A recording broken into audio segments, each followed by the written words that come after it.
कभी सोचा है कि क्या होता है जब गरीबी इंसान को सही और गलत के हर पैमाने से ही आज़ाद कर देती है? प्रेमचंद की कहानी कफन सिर्फ एक कहानी नहीं है, बल्कि एक ऐसा बेचैन कर देने वाला सवाल है जो हमारी इंसानियत, हमारे समाज और नैतिकता की पूरी समझ को हिलाकर रख देती है। तो चलिए कहानी के अंदर चलते हैं। शुरुआत ही होती है एक सर्द और सच कहूं तो दिल दहला देने वाले मंजर से। एक ठंडी अंधेरी रात जहां हर तरफ एक अजीब सी खामोशी है, सब कुछ जैसे थम सा गया है। तो हमारा पहला हिस्सा है एक सर्द रात। यहाँ हमारी मुलाकात कहानी के मुख्य किरदारों से होती है, पर ध्यान देने वाली बात यह है कि ये सिर्फ दो इंसान नहीं हैं, ये तो उस बेरहम माहौल की ही पैदाइश है जिसमें वो जी रहे हैं।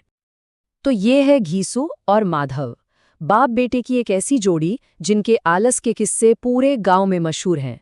मतलब काम से इनका दूर दूर तक कोई वास्ता ही नहीं है। लेकिन सवाल ये है कि क्या उनका आलस सिर्फ आलस था? कहानी बताती है कि शायद नहीं। उनका ये आलस असल में उस पूरे सिस्टम के खिलाफ एक तरह का रिएक्शन था, जहां दिन रात पसीना बहाने वाले किसानों को भी 2 वक्त की रोटी ठीक से नसीब नहीं होती थी। और ये सीन उनकी असलियत को बिल्कुल साफ कर देता है। झोपड़ी के अंदर बुधिया दर्द से तड़प रही है, उसकी जान जा रही है, और बाहर इन दोनों को फिक्र किस बात की है? चोरी के भुने हुए आलूओं की। चलिए अब आगे बढ़ते हैं कहानी में। बात करते हैं अगली सुबह की, जब एक घर की त्रासदी एक सार्वजनिक दिखावे में बदल जाती है। तो बुधिया की तकलीफ आखिरकार मौत के साथ खत्म हो जाती है। लेकिन अब शुरू होता है समाज का खेल, उसकी उम्मीदें और उसकी रस्में। अब देखिए, अंतिम संस्कार के लिए एक पैसा भी नहीं है, तो क्या करना होगा? वही जो हमेशा से होता आया है, दुख का एक नाटक।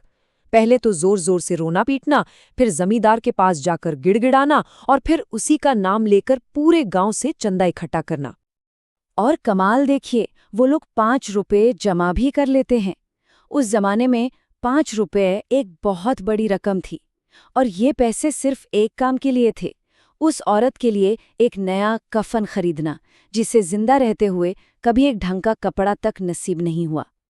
तो अब हाथ में पैसे हैं और दोनों निकल पड़ते हैं बाजार की तरफ। लेकिन इसके बाद जो होता है ना, वही इस कहानी का पूरा रुख बदल देता है। एक त्रासदी को एक बहुत गहरे सवाल में बदल देता है। और रास्ते में घीसू के मुंह से एक ऐसी बात निकलती है जो सीधे समाज के पाखंड और दोहरेपन पर चोट करती है। माधव भी उसकी हाँ में हाँ मिलाता है, और उसे भी ये बेहद क्रूर सच्चाई समझ आती है कि इस समाज को जिंदा इंसान की दवा से ज्यादा एक मुर्दे की रस्म की फिक्र है। और शायद यही एहसास, यही गुस्सा उन्हें जैसे किस्मत की तरह खींच कर ले जाता है एक शराब की दुकान के सामने, जहां वो दोनों एक ऐसा फैसला लेते हैं जो सब कुछ बदल देगा। तो अब शुरू होता है खुद को सही ठहराने का सिलसिला। सबसे पहले घीसू तर्क देता है कि भाई कफन तो बेकार है, जल ही तो जाना है। फिर माधव वो उन सारी परंपराओं पर ही सवाल उठा देता है जिन्हें समाज इतना पाक साफ और जरूरी मानता है। और आखिर में वो अपनी ही एक अजीब से लेकिन सुनने में शायद सही लगने वाले नैतिक तर्क पर पहुंच जाते हैं। और फिर वो उन 5 रुपयों से वो सब कुछ खरीदते हैं जिसका उन्होंने शायद सिर्फ सपना ही देखा होगा। शराब, पूड़ियाँ, गोश्त, कलेजी। एक रात के लिए वो किसी राजा से कम नहीं थे। और अब नशे की हालत में घीसू और माधव के अंदर से वो सच्चाइयां बाहर आती हैं जो इस कहानी को सबसे ज्यादा बेचैन करने वाला बना देती हैं।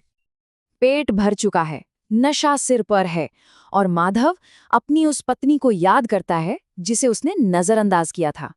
एक अजीब सी दिल को छू लेने वाली श्रद्धांजलि देता है। लेकिन घीसू एक कदम और आगे जाता है।